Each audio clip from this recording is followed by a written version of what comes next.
Good morning, જય શ્રી કૃષ્ણ. તો આ સ્વાગત છે તમારું મારા વ્લોગમાં.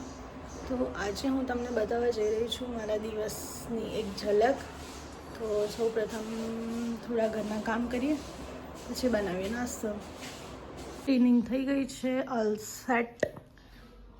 નાઉ આઈ એમ ગોઈંગ ટુ મેક નાસ્તા ફોર રાત. તો મારા દિવસની શરૂઆત તો મારા બેબીની એક સ્માઇલથી જ થાય છે. તો એ ઉઠે પહેલાં ફટાફટ એના માટે નાસ્તો બનાવી દઉં. બનાવું છું એના માટે મસાલા ઓટ્સ. Let's make.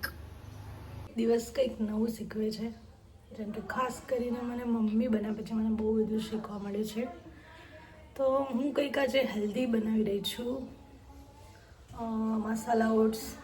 ઘરે પડેલી વસ્તુઓમાંથી પણ ઘણી બધી હેલ્ધી રેસિપીઝ બનાવી શકાય છે. જો તમારે હેલ્ધી રેસિપીઝ જોઈતી હોય તો ઇન્સ્ટાગ્રામ અને યુટ્યુબ બંનેમાં મારી ચેનલ છે નીડ વિથ રાગ કરીને, તો તમે ત્યાં જઈને વિઝિટ કરી શકો છો. તો હેલ્ધી યમ્મી ટેસ્ટી ઓટ્સ બનીને રેડી છે. હવે આપણે એને બાઉલના અંદર સર્વ કરી દઈશું. ઓટ્સ બન્યા પછી હું અંદર એડ કરી રહી છું થોડું ઘી, બિકોઝ ઘીના અંદર બહુ જ બધા વિટામિન્સ હોય છે, જેમ કે vitamin A, vitamin E, vitamin કે, બહુ બધા વિટામિન્સ ઓક્સિડન્ટ્સ હોય છે. દેટ્સ વાય ઓટ્સમાંથી જે બચેલું પોર્શન છે એ હું મારી સિસ્ટર ઇન લો માટે લઈ જાઉં છું, because she also love oats. Raghubhai તો હજુ સૂતા છે, હજુ એને ઉઠાડીશ. રાઘુ અહીંયા ઉઠી ગયો છે. Good morning Raghu. હાય કરો. તો મમ્મી બન્યા પછી મારા દિવસની શરૂઆત એ રાગની સ્માઇલથી જ થાય છે. તો રાગુ ઉઠીને ડાયરેક્ટ આવી ગયો છે સાયકલ ઉપર. પેલી પહેલાં બેબીઝને પાણી ઓફર કરવું જોઈએ, બિકોઝ એમનું મેટાબોલિઝમ એકદમ ક્લિયર રહે. એના માટે સવારે ઉઠે ને એટલે પહેલાં એમને પાણી આપવું જોઈએ. બસ તો અહીંયા આગળ સોસાયટી બહાર ઊભો ઊભો અહીંયા આગળ જમશે આવી રીતે. ઉપર શું આવ્યું? કબૂતર આવ્યું. આ રહ્યું, ચીચી રહ્યું. જો તો આ મારી સોસાયટી છે. અહીંયા સામે જ ગાર્ડન છે, હજુ ડેવલપ નથી થયું, હવે થશે. અને આ મારી સોસાયટી છે.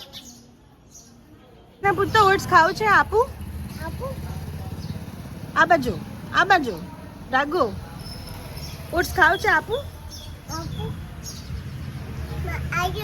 આઈતી થોટ કે મોમ લાઈફ ઇઝી નહીં, બિલકુલ ઇઝી નથી. એ બહુ જ ડિફિકલ્ટ જોબ છે. એ જ્યારે હું મધર બની ત્યારે મને ખબર પડી. હા રાગ સવારે એને આવી રીતે રમવાની ઈચ્છા થઈ જાય તો ટ્રેક્ટર ને ટ્રોલી લઈને અહીંયા રમવા આવ્યો છે.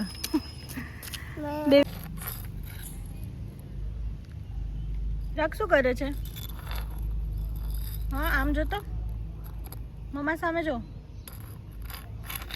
બાળકો જલ્દી મોટા થઈ જાય છે એટલે એમની દરેક મોમેન્ટ સાચવી રાખવી જોઈએ. હું તો એમ જ કહું છું. રાગુ ચલો ઘરે. હવે ચલો ઘરે જઈએ. કેમ નહીં જવું? નાઈ કરવાની, ચલો ઘરે.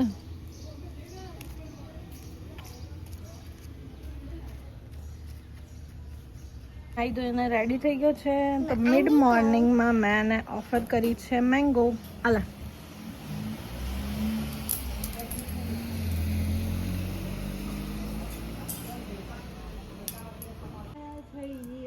રાગુ કોઈ પણ એક સિઝનલ ફ્રૂટ આપવું જોઈએ મિડ મોર્નિંગમાં. તો હું એને મેંગો આપું છું, બિકોઝ મેંગો એ ફાઈબર અને ઓક્સિડન્ટ્સથી ભરપૂર હોય છે.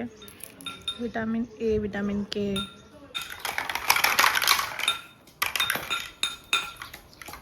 Play time. ઘરનું કામ તો ક્યારેય પૂરું થતું જ નહીં, પણ પ્રેમથી કરીએ તો થોડું ઇઝી લાગે. અને ઘર પરિવાર અને રાગ, બસ આજકાલ તો આ જ મારી દુનિયા છે. તો હવે થોડી રસોઈ બનાવીએ.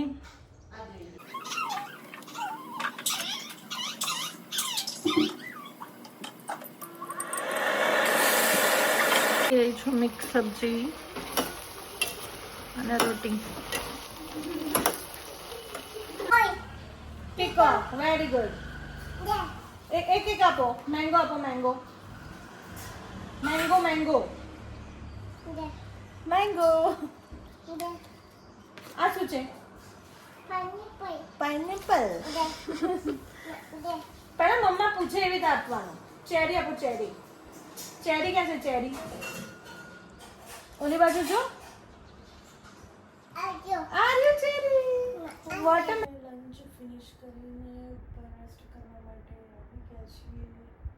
ક્યારેક થાક પણ લાગે, but this makes everything worth it. See Ragu તો જ ઊંઘ જ છે. રાગ. ઇવનિંગમાં હું રાગુ માટે બનાવી રહી છું સૂજીનો લાઇટ વેટેડ શીરો, અને રાગુ અહીંયા વેઇટ કરે છે.